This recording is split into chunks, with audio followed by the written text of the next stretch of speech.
Hello, beautiful humans. Welcome to the Midlife Revolution. I'm your host, Megan Connor, and today we're going to be doing a recap of day 2 in the Donna Adelson trial, live from Tallahassee, Florida. Now, the trial is live from Tallahassee. I'm not actually there. I'm here in my studio at home, but I have been live streaming the trial, as I will continue to do all the way up until September 5th, which is what Judge Everett has predicted, or even longer if it happens to go that way. I apologize for my voice today. I am battling the South Texas allergies, and it feels like I am losing, but I do feel a little bit better today than I have in the past. So today, lots of bombshells and lots of really important testimony to go through. First of all, the big surprise for me anyway, because I wasn't aware that Robert was going to be testifying today, but Robert Adelson, the estranged son in the Adelson family, are actually, I would really just call him the family cycle breaker, because he consciously made a decision to distance himself from the family. And he testified today. His testimony was very telling. It was very, very interesting to have an outsider's perspective on how all of this went. And again, so many parallels to the Daybell case that just keep coming up. And this was one of them, that there's somebody outside the family system who's able to kind of look in and see and show to the rest of us how these family dynamics worked. Because so far, we've only heard from Donna and Charlie and Wendy. So Wendy also testified today. I thought she would be first today, but also there was an investigator name of Newman who testified. He was first today. And before the jury was brought in, Investigator Newman was on the stand and being questioned in a way to have a hearing about the emails that were coming in once again. So the defense has tried really hard to keep all of these emails out of evidence because they're very damning for Donna Adelson. They prove how enmeshed this family system was and how Donna really was pulling the strings for everything that went on with Wendy's divorce, not only her divorce, but basically her whole life. They also don't paint Donna in a very flattering light because she uses some pretty harsh language towards Dan Markel, really ugly nicknames, and all kinds of other just incredibly harmful and also really cringy things that she said in these emails throughout the time. So after that hearing was over, the judge decided to go ahead and let the emails in. And he basically, the defense was trying to argue that there wasn't enough foundation laid because Donna and Harvey have that shared email situation. And so the defense was trying to argue, well, you can't really tell who the emails are for. And there's not enough foundation to know that she was really sending, that Donna was really the one sending them and how she felt about them. And so the judge basically told the defense team that if they wanted to object and ask for more foundation to be laid during questioning, that they could do that. But these emails are coming in, come hell or high water. So we're going to talk about a lot of the most important things that came in on those emails. And then, of course, Wendy, she was on the stand for the majority of the day. She was on there for a very long time.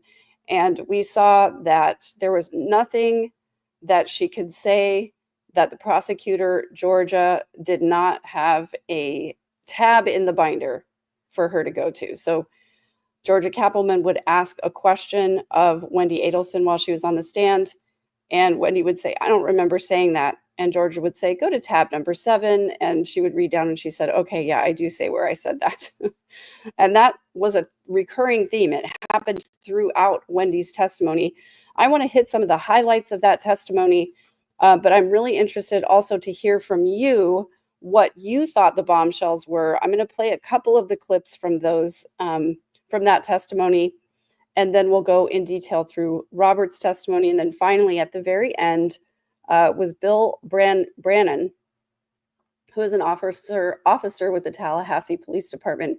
And he was tasked with securing the crime scene on the day of the shooting. And he testified about Wendy Adelson coming to the location of the shooting. And we're going to talk in detail about that too, because I'm interested to hear what you guys think. I spent a lot of time over the weekend listening to Wendy's testimony from the other trials, and it's been interesting to see how her testimony has kind of evolved over time. The first time that she testifies, there's a lot she doesn't remember. There's a lot that she's just not sure about, and she outright tells some lies there. And I'll share those with you, what I discovered, as well as some, articles that I found.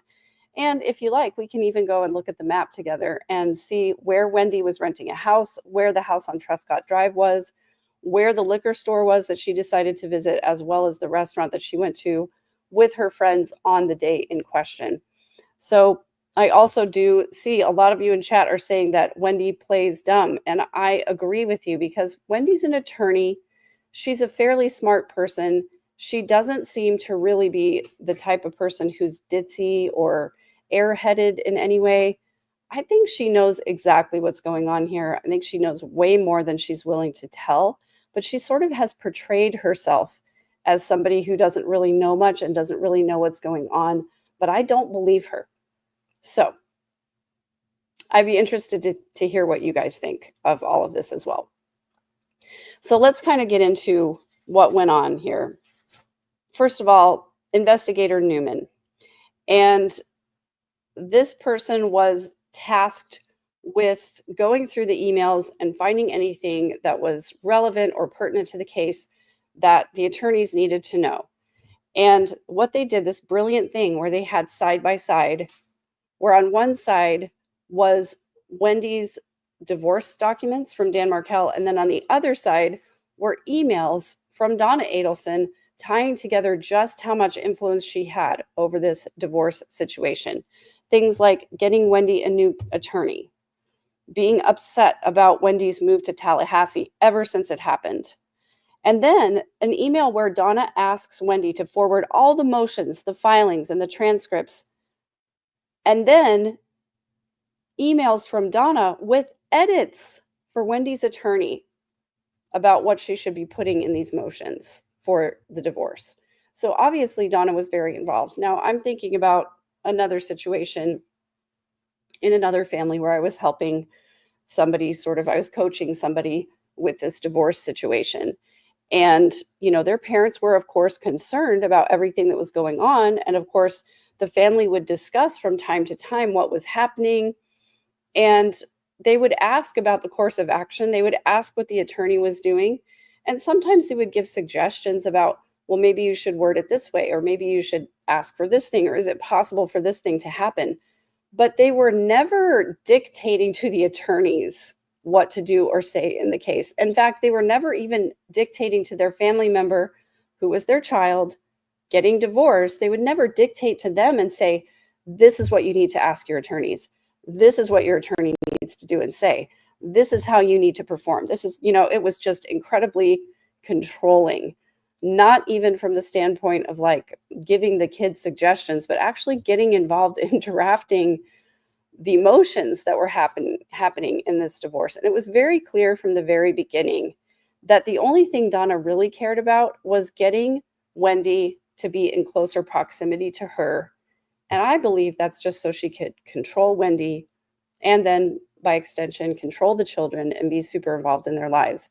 Now, after the murder happened, Wendy did move with her children into her parents' home in Miami, in the Miami area, and lived with them for quite some time, for over a year, if I remember correctly, before getting her own place. And I can only imagine what that must have been like. I mean, Donna must have absolutely loved it, but it must have been difficult for Wendy and for the kids. Now,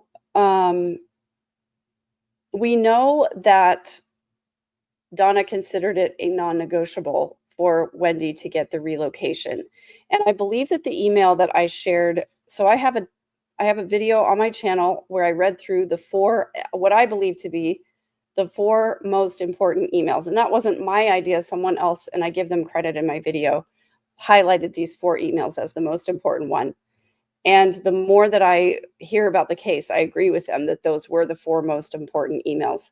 The last one that was sent was in June of 2013, June 25th of 2013. In fact, this is the most damning one for Donna, the one where she suggests to Wendy that Wendy take the children to a local Catholic church, get their picture taken in front of the church, and tell Dan Markel that Catholicism is a really big part of Wendy's life now, and that it's important to her that the children attend Catholic school and that they, learn more about the Catholic religion.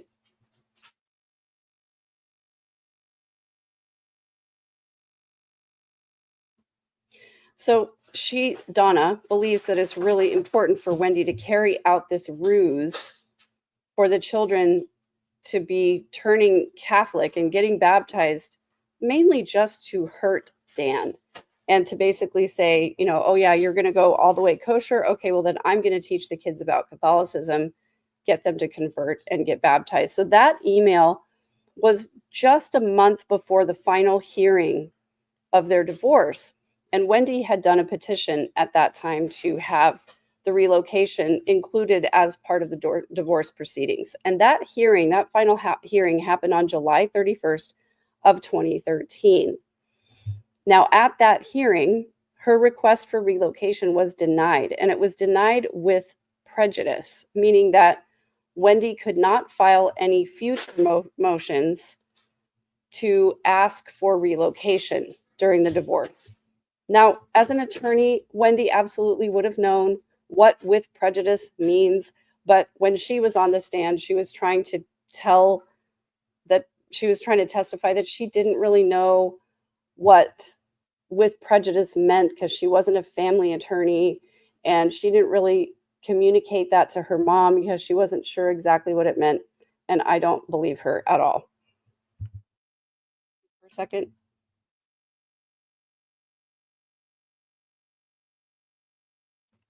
All right. 1 second.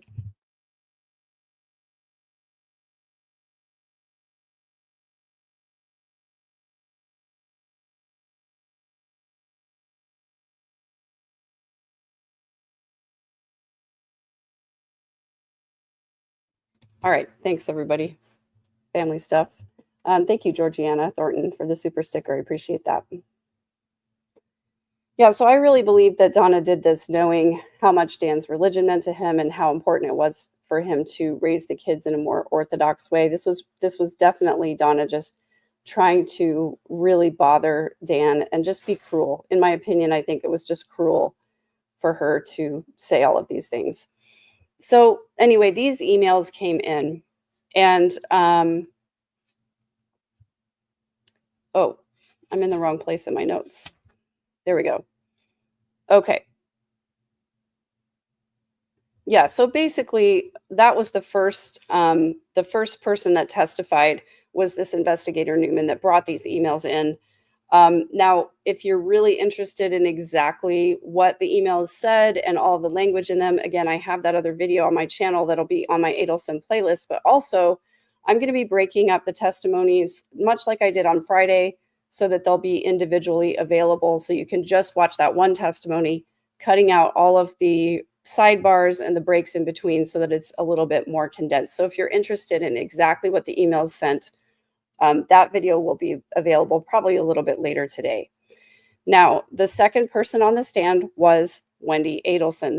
She was witness number 8, and I know that the prosecution has over 50 witnesses on their list, so I'm a little doubtful that we're going to get through everybody in 2 weeks, and I'm curious about whether or not Donna's going to testify. I'm curious about whether or not the defense is even going to present any evidence or witnesses. So we'll find out. And for those of you guys who know more than I do, please definitely put your comments in the chat and call attention to it with an emoji or with some exclamation marks so that I know, because I definitely don't want to be putting out any information that is wrong. And if it's stuff that you guys already know, please let me know. I don't know this case as well as I've known the last case that I covered, and so I do feel a little bit behind since there's 11 years to catch up on here. So Wendy, she testified that Donna Adelson was emotional. Oh, sorry, I lied. That's not why I wrote that note.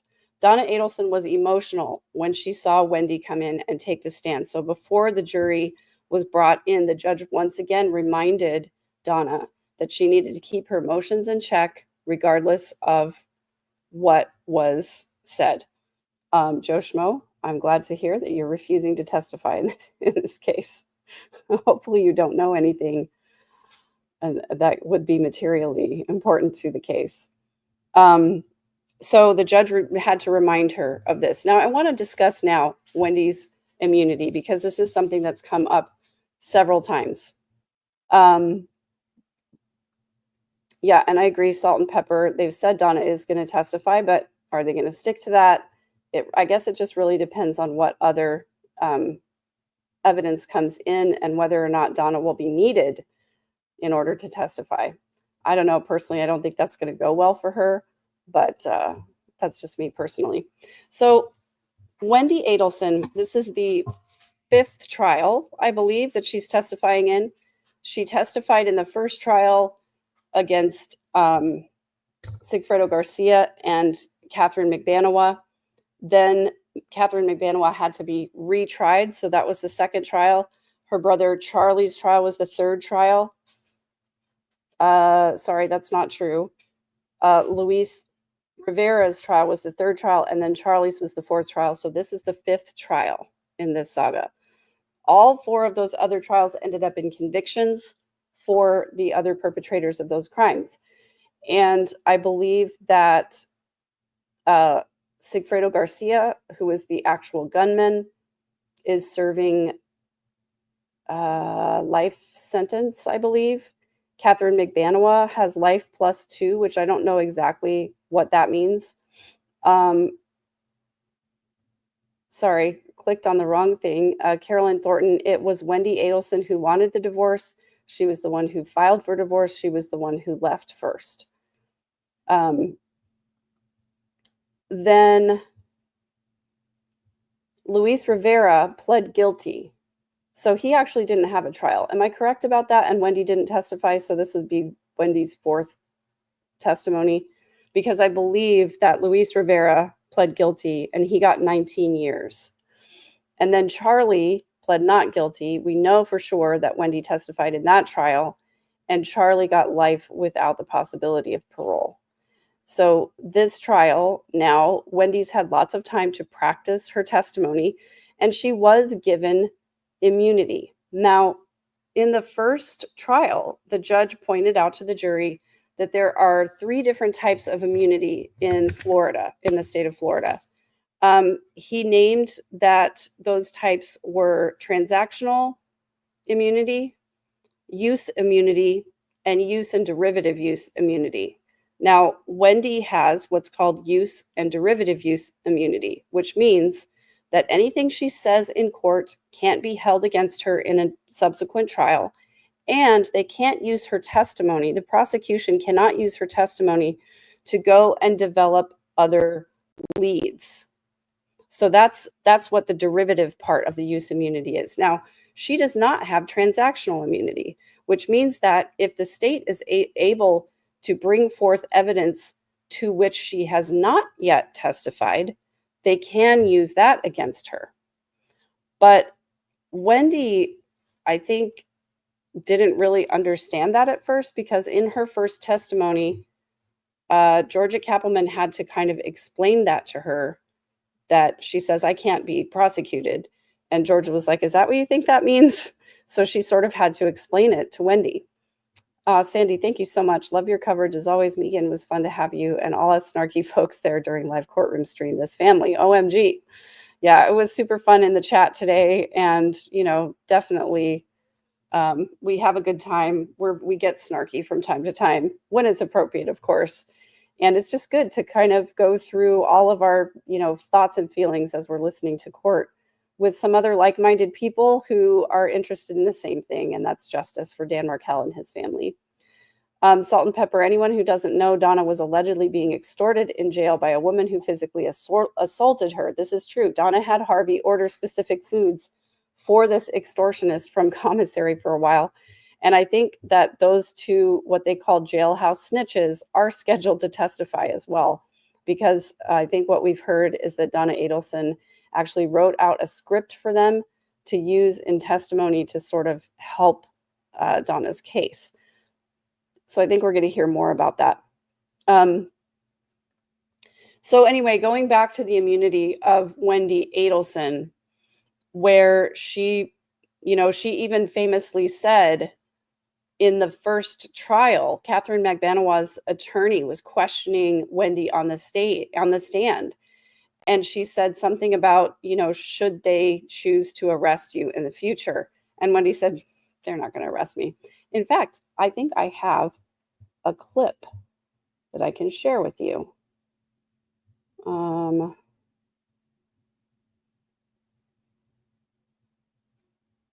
Wendy Adelson's confident assertion that she will not be arrested.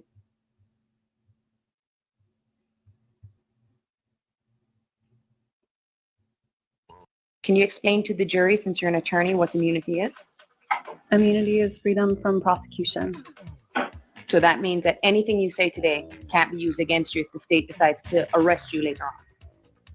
The state isn't going to decide to arrest me. Do you know if they consider you a suspect? I don't know. Can you explain to the jury, since you're an attorney, what immunity is? Immunity I'm sorry, is this freedom from so prosecution. stunning. So that means that anything you say today can't be used against you if the state decides to arrest you later on. The state isn't going to decide to arrest me. Just the hubris that you have to have in order to believe that, even when she says she doesn't know if she's a suspect or not.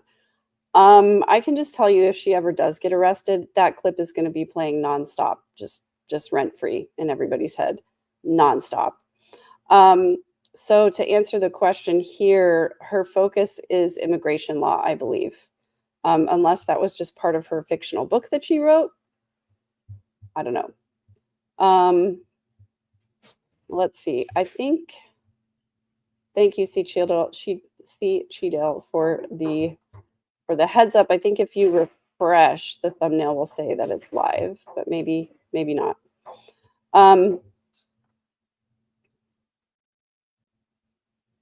I don't know if the jailhouse snitches are coming in tomorrow, because I don't really have an inside track onto what is going to be presented.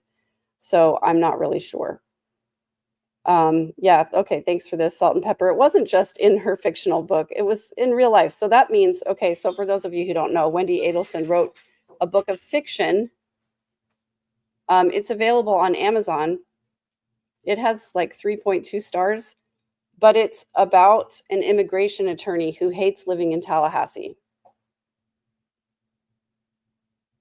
So, not super creative, and from what I understand, it's not a great read. Anyway, so we were talking about Wendy's immunity. So just to let you know, everything that she's testified to in the last several trials, plus this one, cannot be used against her in a trial. However, if they have other evidence, then, they can use that evidence against her in a trial should they decide to prosecute her. Now, Wendy went on to testify that she felt like Dan Markel was using religion to control her with the kosher rules. Then she testified to the fact that her mom, Donna, made dating profiles for her and pre-screened potential matches for her. That's beyond controlling. It's called, the immunity is called different things in different states, but in the state of Florida, it's called use and derivative immunity. Yeah, we definitely do need WordWise to do a book review on that one, because I sure as heck don't want to read it.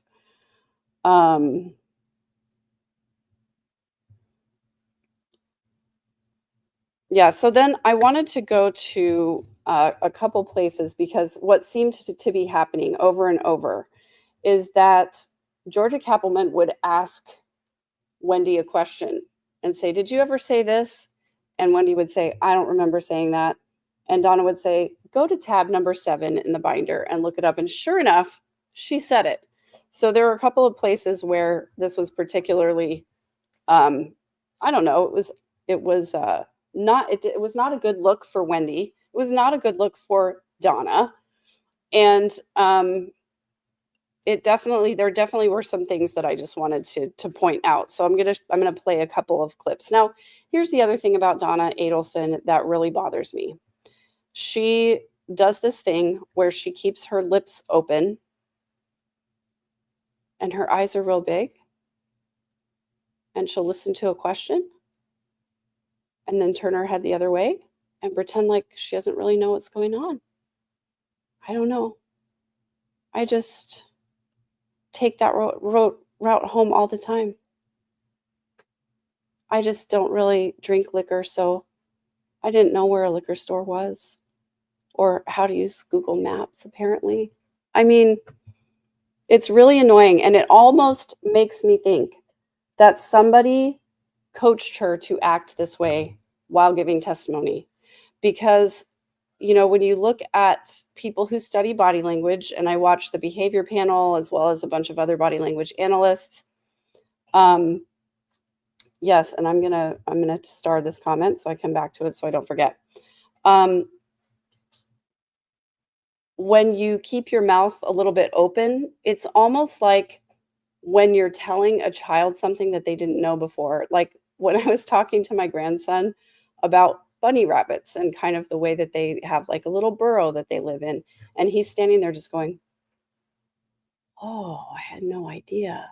So it's like this sort of wide-eyed, innocent look. And I'm wondering if somebody coached her to act that way on the stand.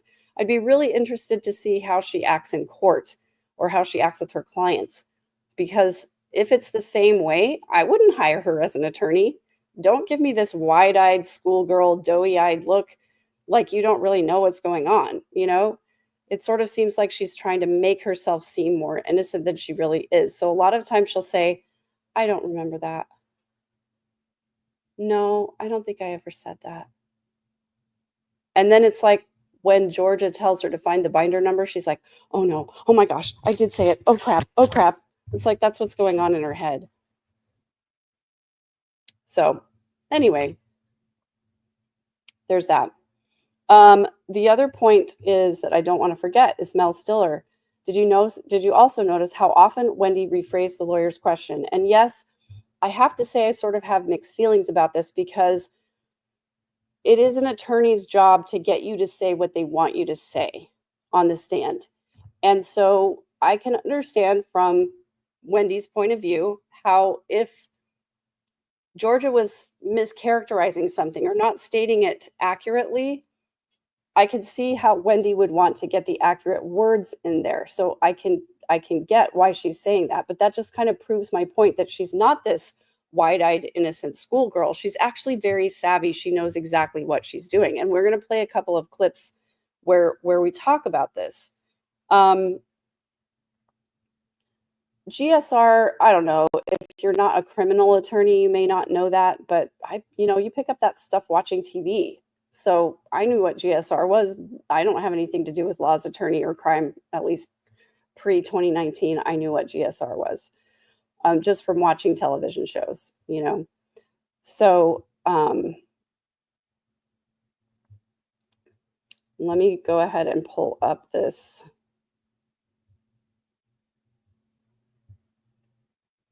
video that we just finished watching, actually. Here we go. Except that I need to definitely go to a different timestamp. We're at 2:21.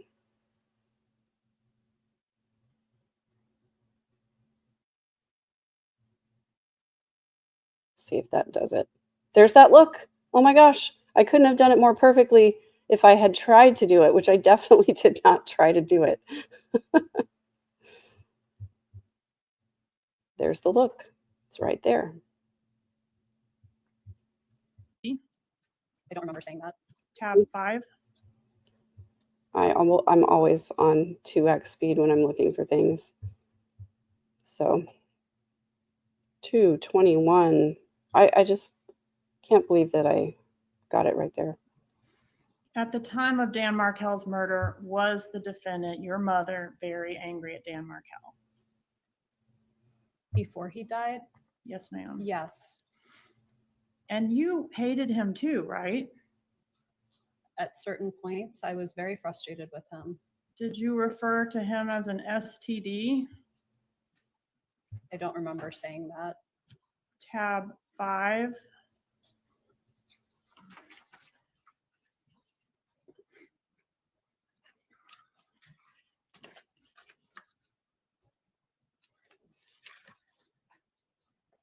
The only thing annoying was that we had to wait for her to look it up. It looks like I made that analogy. Danny is an STD. One wrong mistake, marrying him, and this will never go away. Is that what you said? I did. Did you share that kind of sentiment with your mother? I don't remember ever saying that, so I don't think it's something I said very often. And this was said in an email on February 26th of 2013, correct? It was. Approximately 17 months before the murder?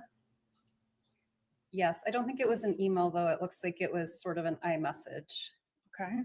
Did you ever refer to your ex-husband as the Dark Lord?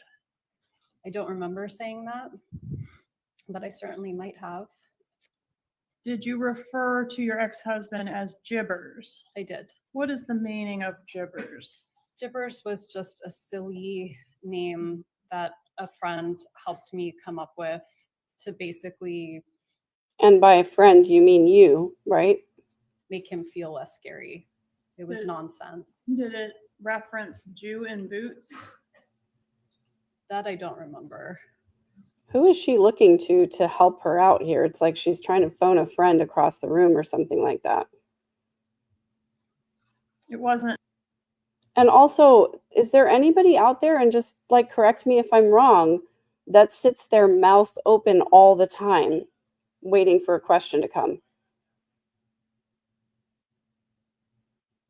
Anyway, I also want to point out that the first time that Wendy testified 5 years ago in the original first trial with Sigfredo Garcia and Catherine Magbanawa, Georgia Kappelman asked Wendy Adelson this same question about Gibbers. And she said, no, I don't think I referred to him as Gibbers. And then there's a reference to an email that Donna, I thought originally Donna came up with this name. Nope, it was not Donna. References it in the email and says, how would you spell Gibbers? And actually the judge asks her, how would you spell Gibbers?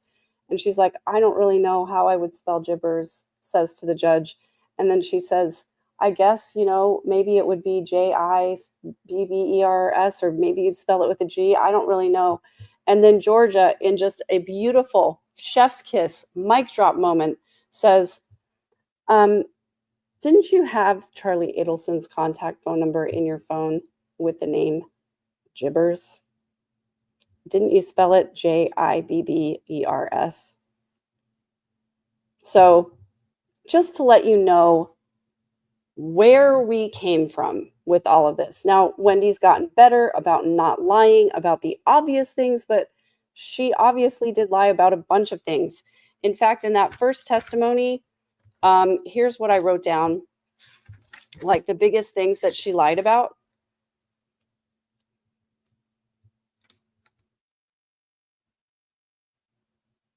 She asked Wendy, first of all, there's a picture of her in South Beach with Catherine Magbanawa, 1 month before the murder on Father's Day.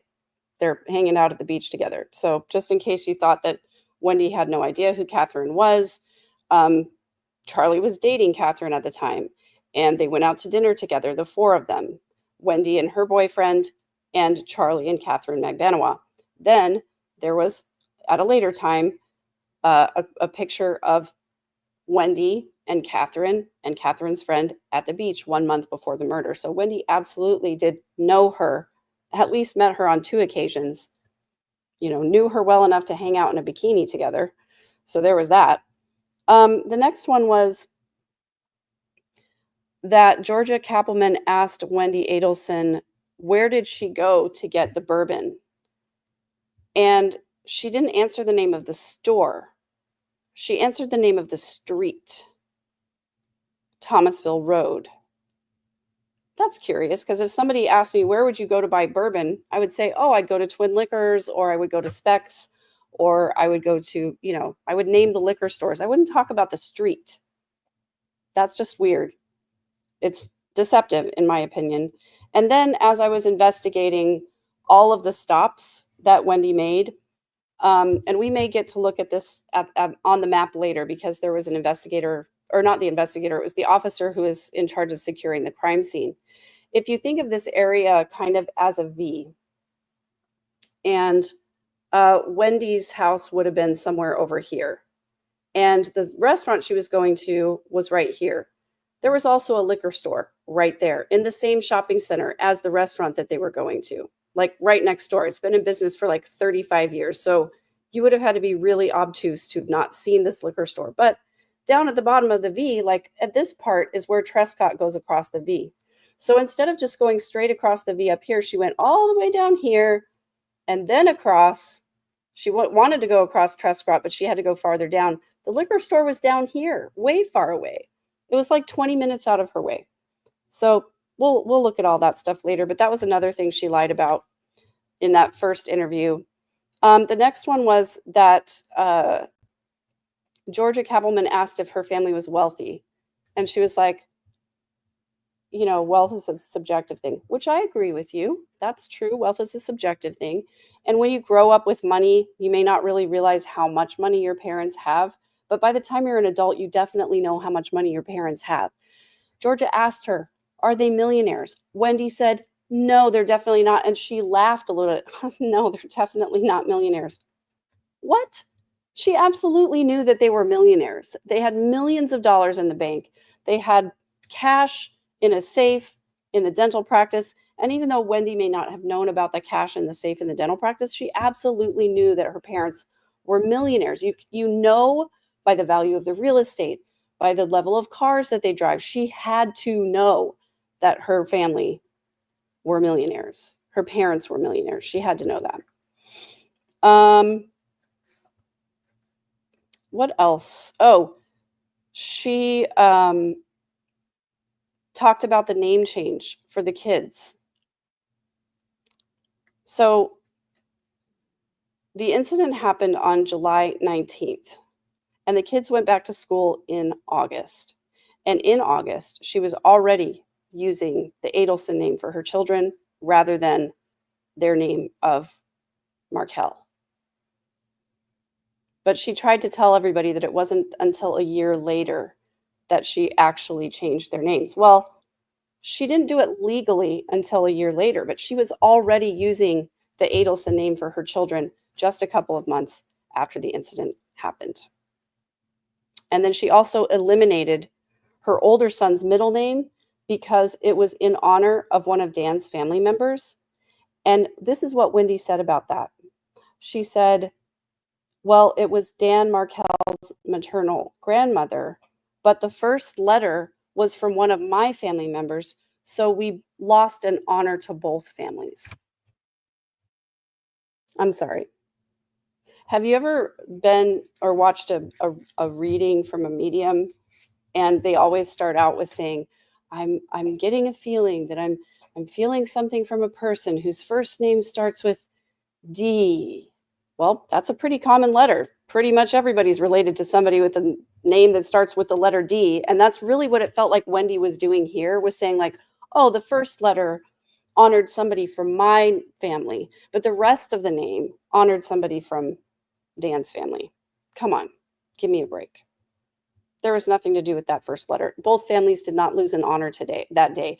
But somebody told you to say that, or you came up with this. Like, you had plenty of time to think of this, and the way that this would sound to a jury and the way that it would look in public. I bet you anything that Wendy had extensive coaching about how she was going to answer certain questions and what she was going to say about certain things that were going to make her look bad. So anyway, lots of things that I found to be disingenuous in her initial testimony. And I kind of wanted to do like an entire spreadsheet. And if, I didn't have anything else to do with my time and I wasn't doing 16 other things, I would have made a spreadsheet where I would have said, each time that Georgia Kappelman asked a question, because she's asking a lot of the same questions, you know, trying to get the same evidence in, and Wendy's different answers every single time, as well as the difference in her police interview, because that's another thing that we need to go through together probably. Anyway, I digress. There were some other things I wanted to share with you about her testimony. So in that same little section, she does say that she hated Dan, and she corrects the attorney, and she says, you know, Georgia says, didn't you also say you hated Dan? And then when she looks it up, she says, well, I hate him in this moment, is what she read. I hate him for causing all of these problems. She says that, Wendy says that Dan was an emotional terrorist. Like, I can imagine maybe venting to a friend and calling my ex names, but they're sort of like benign names. They're sort of like useless, you know, that kind of stuff. Like, maybe I would have said deadbeat. Maybe I would have said like unemotional. Maybe I would have said like incapable of showing up for his children. Those are all hypotheticals, by the way. But I wouldn't have like referred to him in such derogatory terms as an emotional terrorist. I wouldn't have like made up a ugly nickname for him. Like, I did make up a nickname for him, but it wasn't an ugly nickname. It was just a kind of funny play on words between his name and what he does for a living. So it wasn't like, you know, anyway. Far be it for me to cast stones at someone else who's been through a nasty divorce. However, there was a lot of this going on.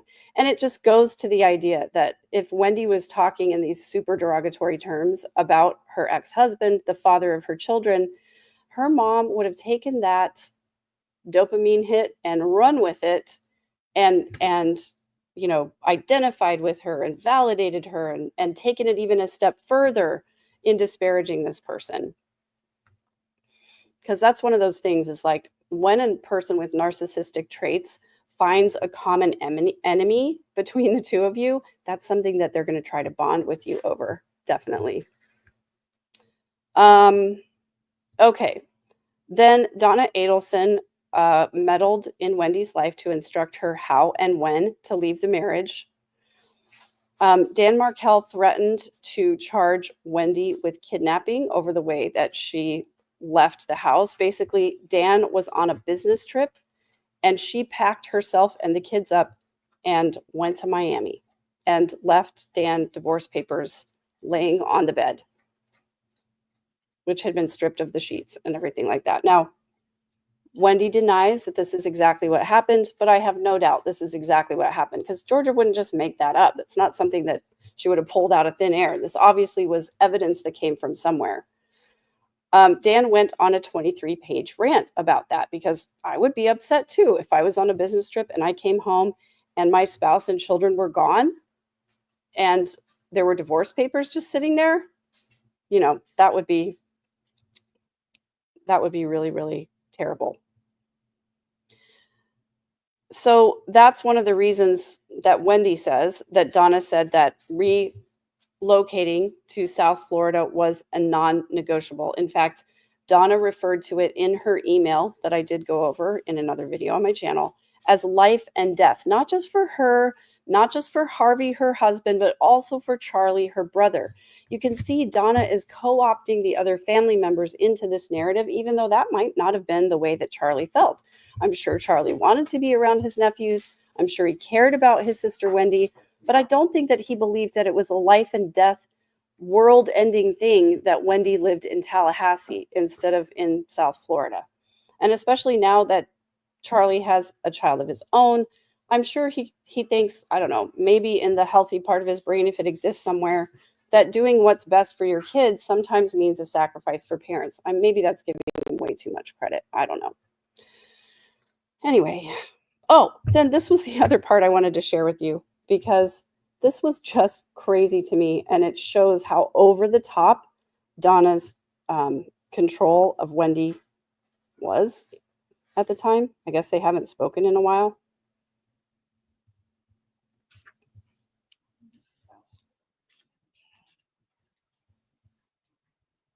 I do say here I wouldn't have done it on my own.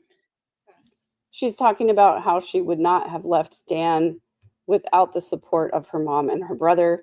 But George is trying to characterize it in that she never would have left Dan without her mother, like prompting her to leave Dan and telling her, you need to leave him. Do you specifically reference your mom? I say my parents and brother's suggestions and support.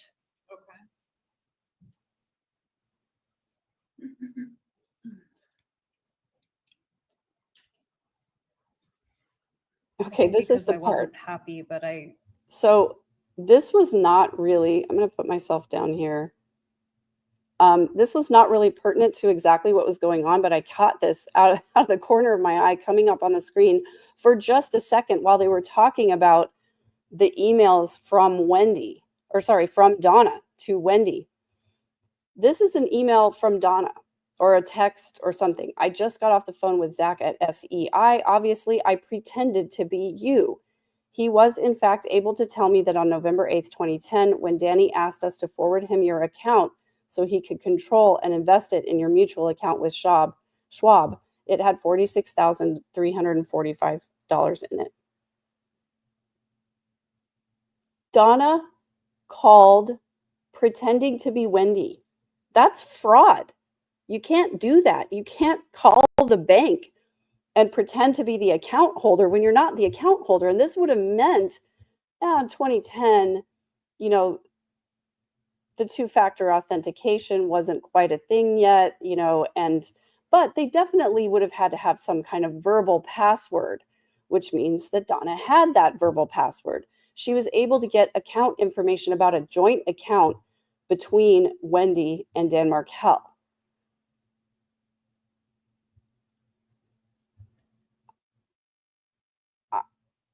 I cannot imagine a world in which I would give my mother access to my financial accounts, especially if it was a joint account with my spouse. I just wouldn't do it. There's absolutely no way.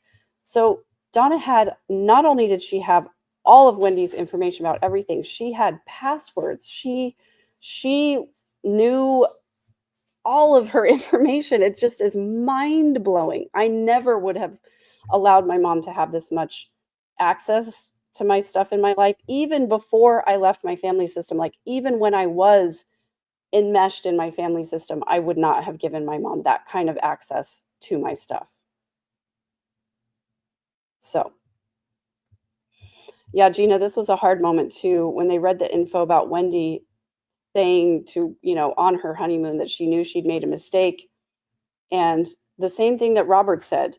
I guess they didn't raise it with Robert because maybe it was not pertinent, and Robert actually had some other really important things to say. There was another instance when Donna pretended to be Wendy. She called Mercer University because Mercer University needed an affidavit of their divorce. And so she pretended to be her. And now here's what Wendy said in defense of this.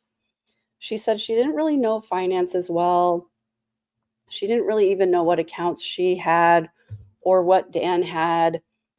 She didn't really know how to manage all of those things. And so she gave her mom access to it so that her mom could help her with that stuff. And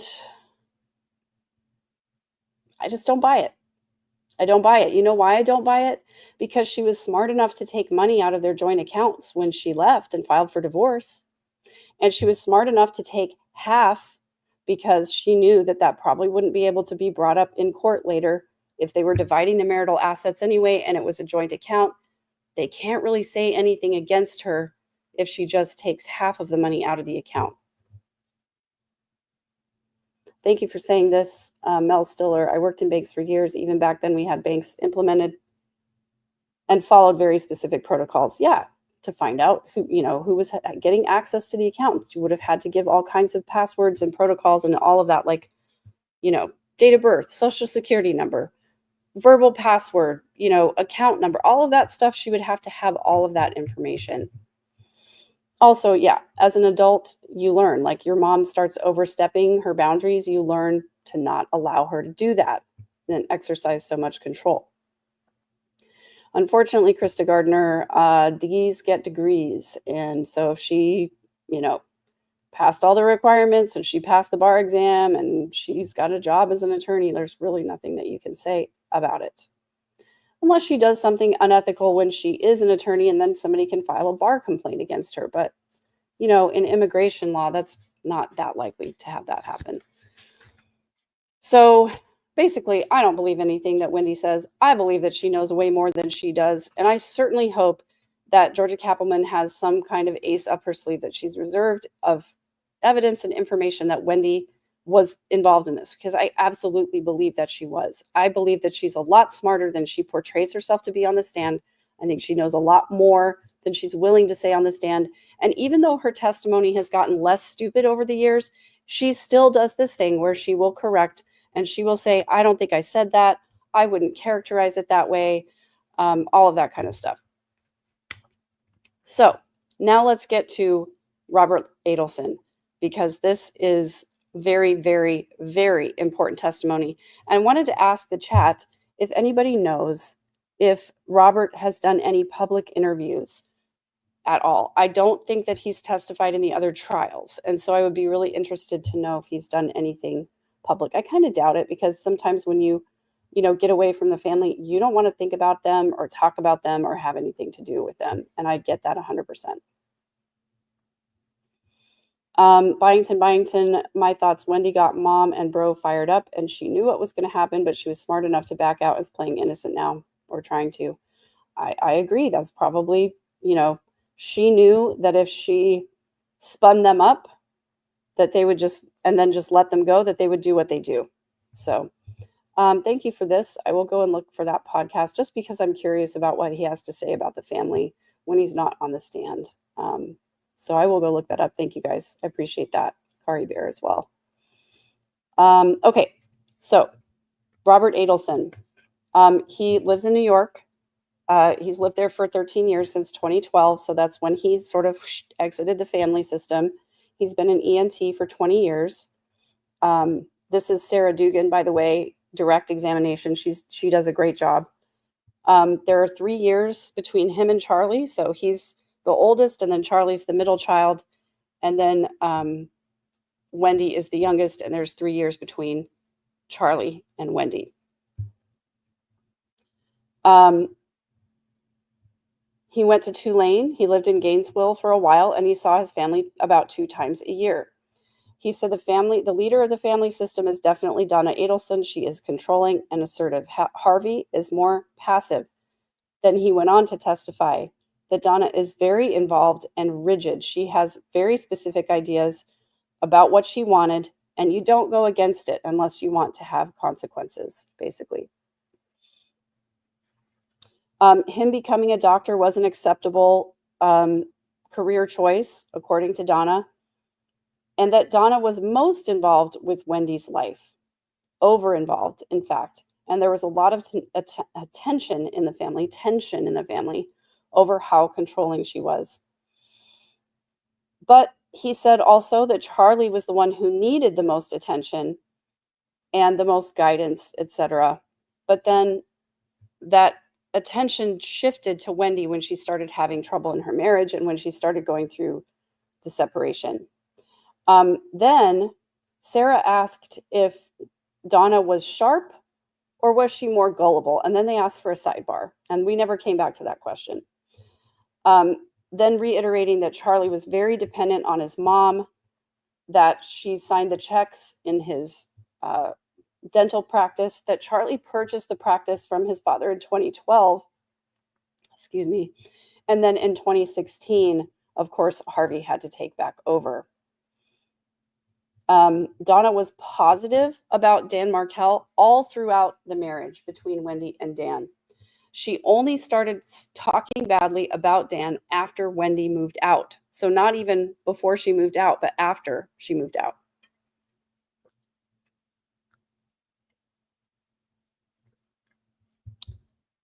Sorry, allergies make me thirsty. Well, allergy medicine makes me thirsty, I should say that. Donna told Robert about Wendy's divorce proceedings. In fact, vented about them a lot. And Donna also told Robert that Donna was in Tallahassee a lot, helping Wendy.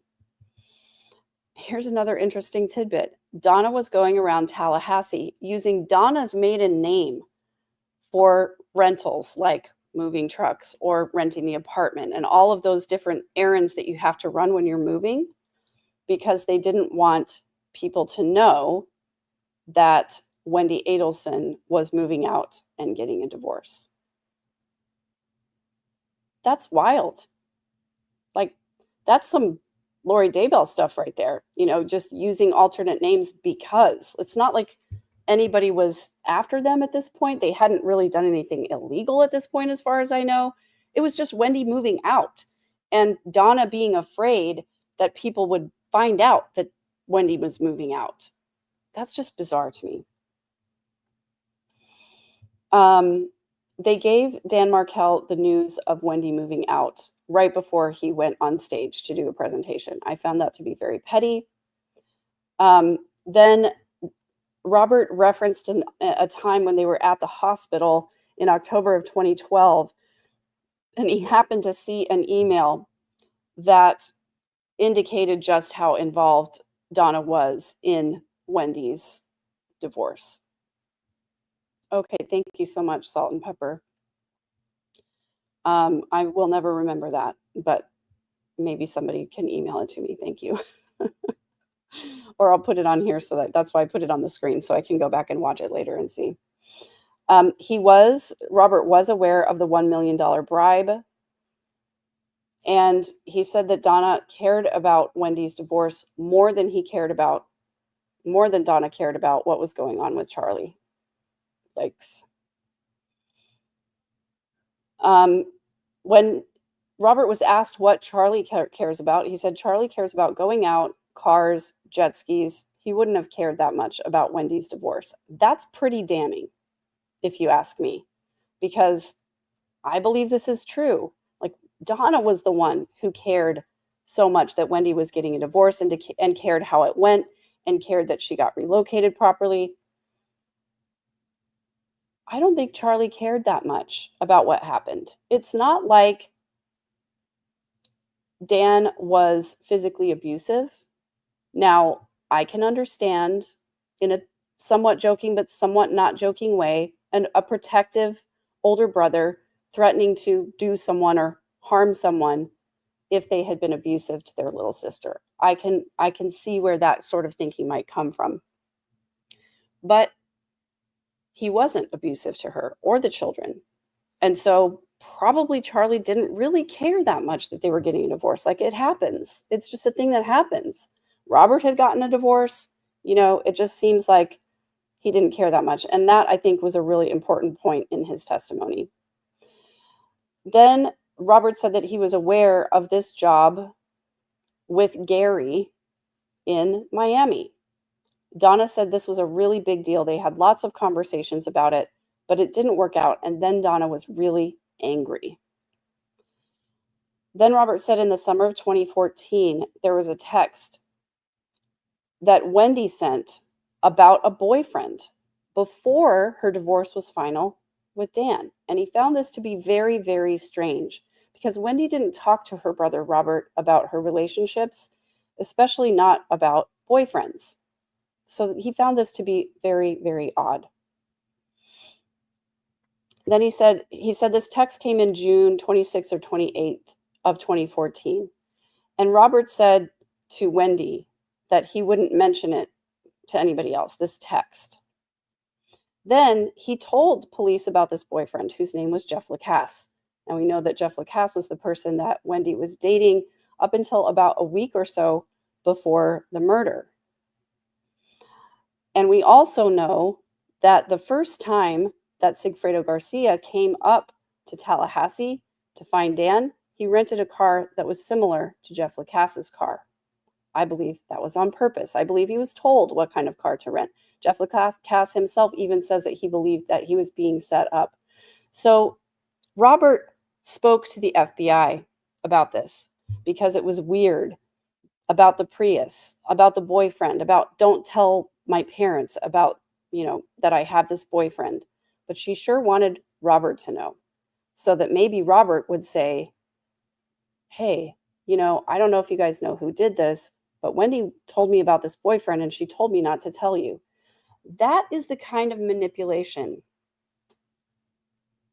masterful manipulation, that I have only seen a few other times in my life.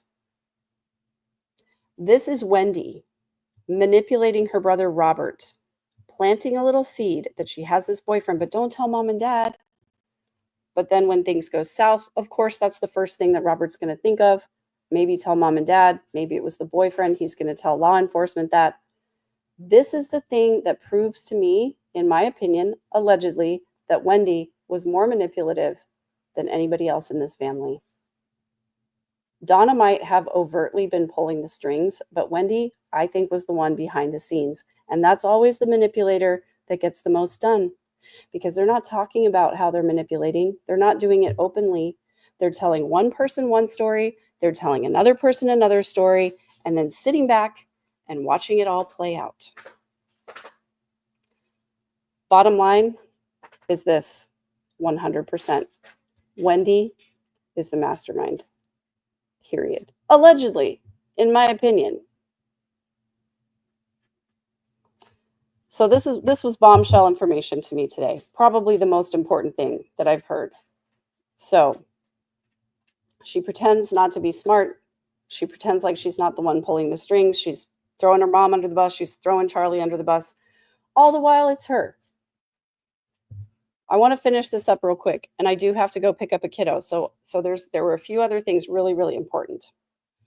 On July 5th was Harvey Adelson's birthday. Usually, well, what Donna said was, you don't need to bring a gift. Just being here is going to be the gift.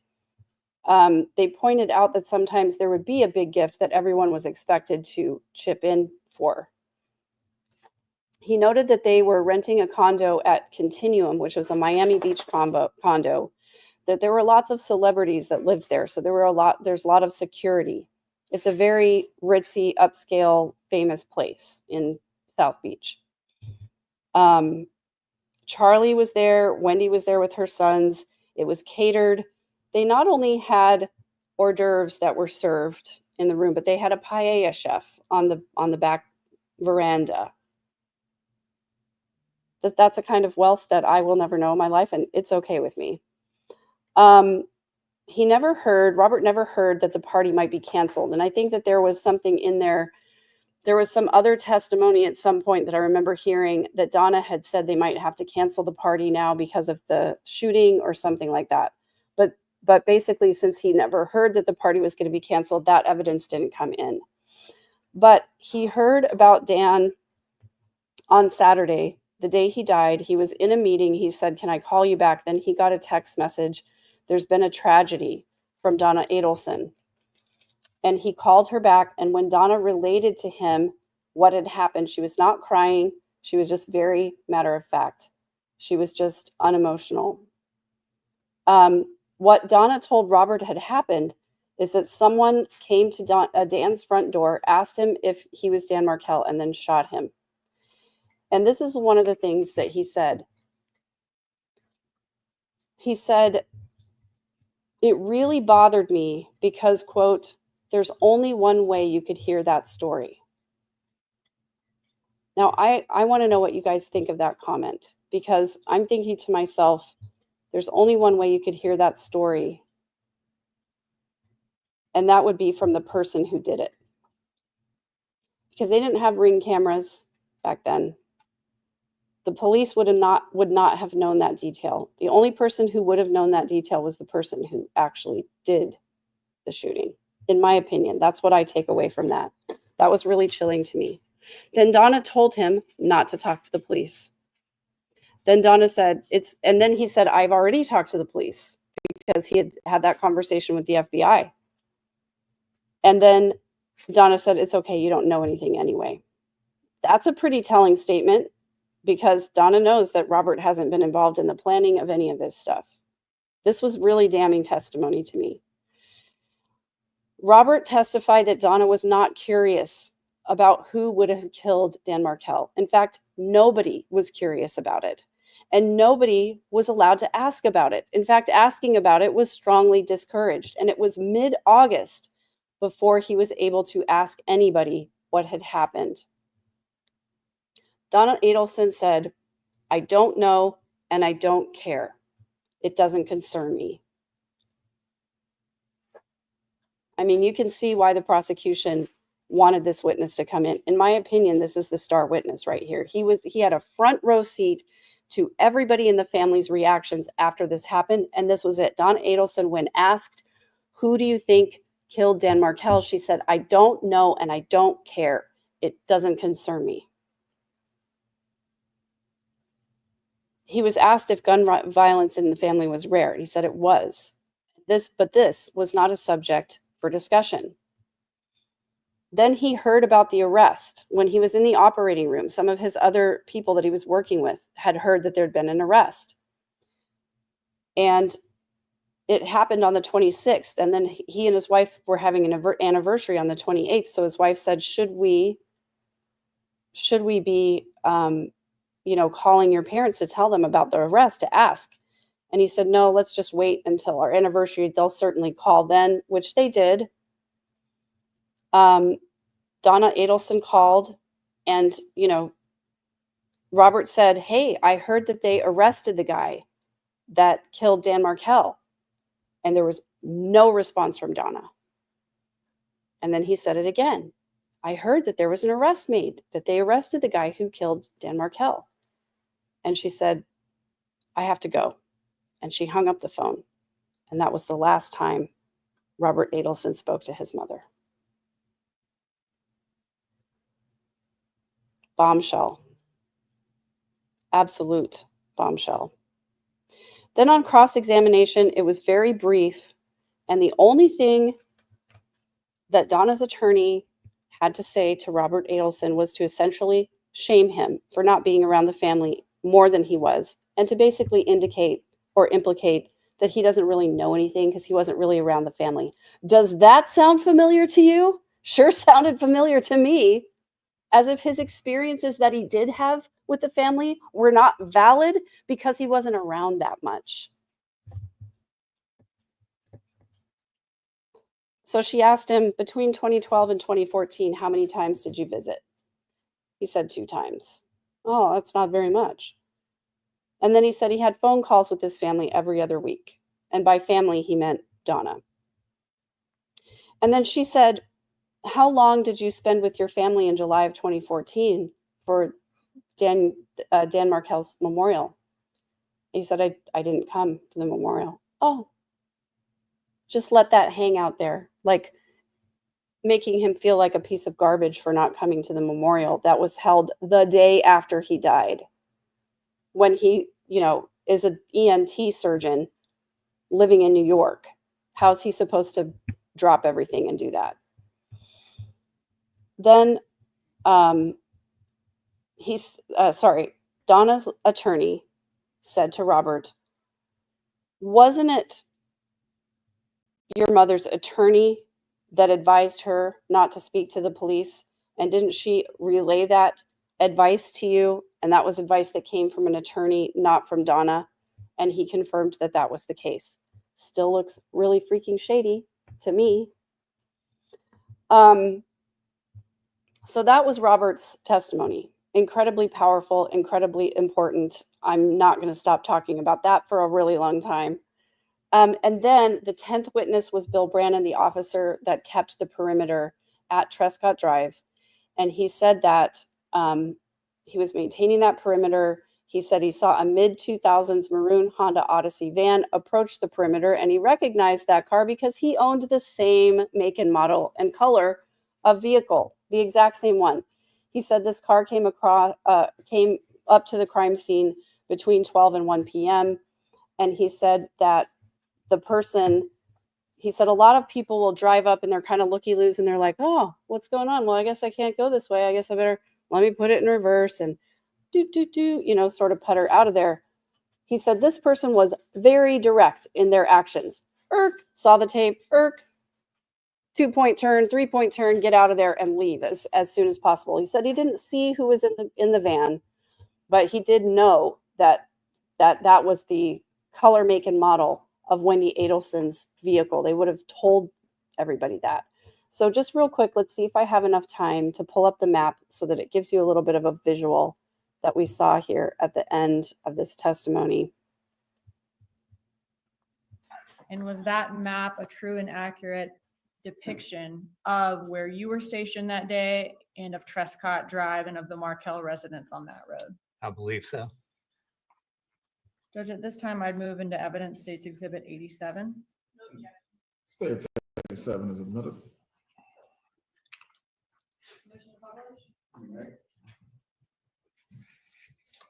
I have this for you.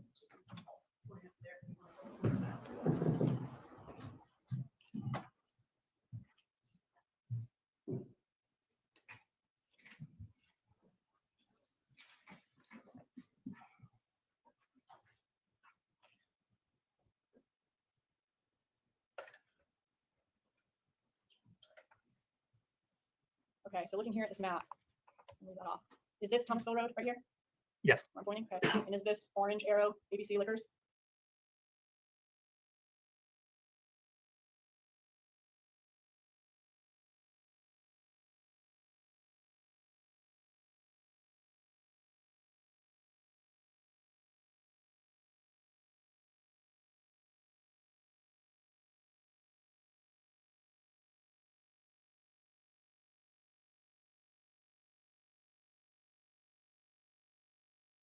I believe so. Okay, this is Benton Road? Yep. All right, and then is this road over here Centerville Road? Yes. And the hospital would be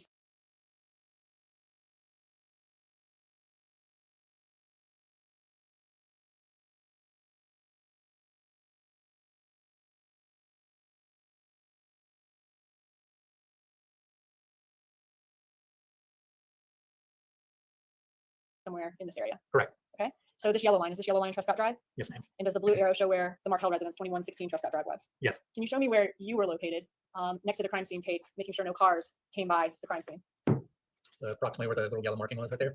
Okay, right where it says roadblock? Yep. With the arrow? Okay. Now, from where you were stationed here at the crime scene tape, could you clearly see all of the marked police cars in front of the Trescott residence? Yes. Okay, and your marked police.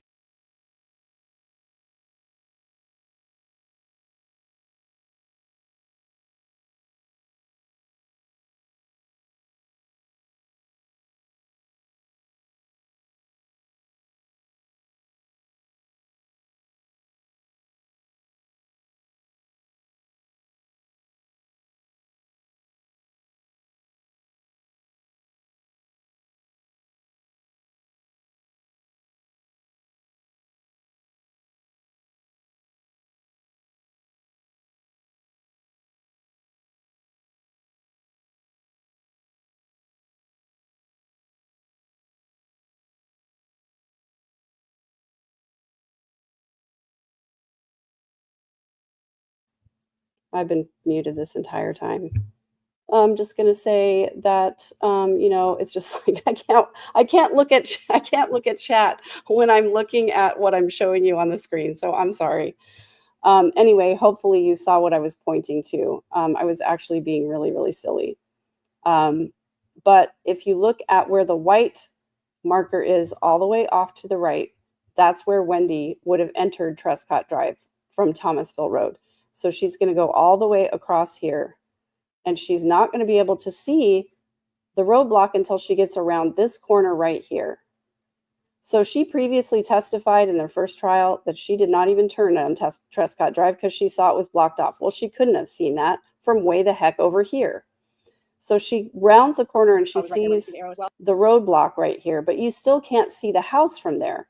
So she would not have been able to see what was going on. All she would have seen was the roadblock tape, and then she would back up, beep, beep, beep, beep, back up, and then go all the way over this way. So thanks you guys for, Trisha number 2. I'm never going to learn. I'm never going to live that down. But yeah. So there's no way that she would have been able to see the house. Thank you, Elizabeth Arnold. I wouldn't have seen this either, by the way, because when I'm in the tab that has the video on it, I can't see chat at all. And I can't even see the screen where my StreamYard is. And I can't hover a pointer over it when I'm in StreamYard. So I have to go to the tab to hover a pointer over so you guys can see it. So I'm very sorry. Thank you so much for trying to take care of me. But sometimes I'm just too dumb to be able to figure it out. So anyway, I just wanted to point that out because initially Wendy said that she did not even turn on Trescott Drive because she saw that it was roadblocked, but she couldn't have seen the roadblock from Thomasville Road. And so basically she was lying about that. And the officer did testify that he saw her vehicle and that she turned around. So I think she had to backpedal once she realized that somebody had seen it.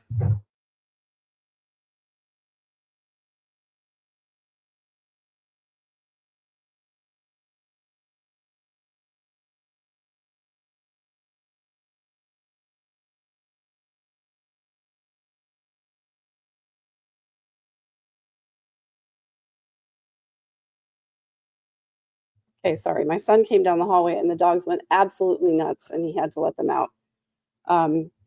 So anyway, yeah, I know I'm not dumb. I just sometimes I do dumb things. So I have a lot of grace for myself because I'm also I really should not have taken my ADHD meds and the cold medicine because it makes me very like jittery. Now, somebody else put up here as well. This is a really good thing that I wanted to point out over here, that Wendy blinks a lot when she's telling a lie. And she definitely does. If you go back and watch her testimony, that you can see that her blink rate increases. So normally when we're talking, you know, we have a blink rate of around 12 to 15 blinks per minute or so. But when Wendy's telling a lie, it like doubles, and you can definitely see it. Now, I get that from watching behavior analysts, specifically the behavior panel. Here's the other thing that they said that was really interesting, is that Wendy flares her nostrils a lot when she's like, her indicator is that she flares her nostrils. So they definitely are going to have a field day with this next interview that she's done, or her testimony. So I think that is that's all I have as far as a recap for today. I am going to be doing my Monday night family night thing, but it's going to have to be a quick one because I'm also going on Web Sleuths to give them a little bit of a recap today. So if you want a shorter recap, that'll be tonight on Web Sleuths because they won't want the full, hour-long thing. If you're just joining, go back to about the 1 hour mark on this video. That's where the most important part of today was, I think, in Robert's testimony. It was a really big deal. And if there's anything that I missed that you think is important, please point it out in the comments, because I didn't spend a lot of time on Wendy's testimony because a lot of it was the same thing, same information that we've heard in past trials. I know a lot of you are coming to this trial for the first time. I just thought that there was a lot in there, and I sort of got lost in the weeds of that today, you guys, where I was like, I couldn't remember if it was Wendy on trial or Donna on trial, because the prosecutor spent a lot of time talking about the things that Wendy said and did. And I don't know, I had a hard time figuring out exactly where Georgia Kappelman was going with that. And maybe some of that is the cold medicine. So if I missed something that was really important, I'm also going to go back and rewatch her testimony, because I do want to make sure I didn't miss anything. And I want to make sure that I distill out the most important thing.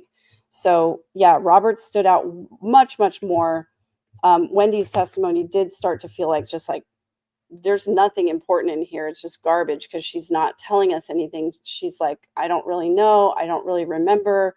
I can't really recall, all of that stuff. So chipmunks, are we talking about chipmunks? Did I say something about chipmunks?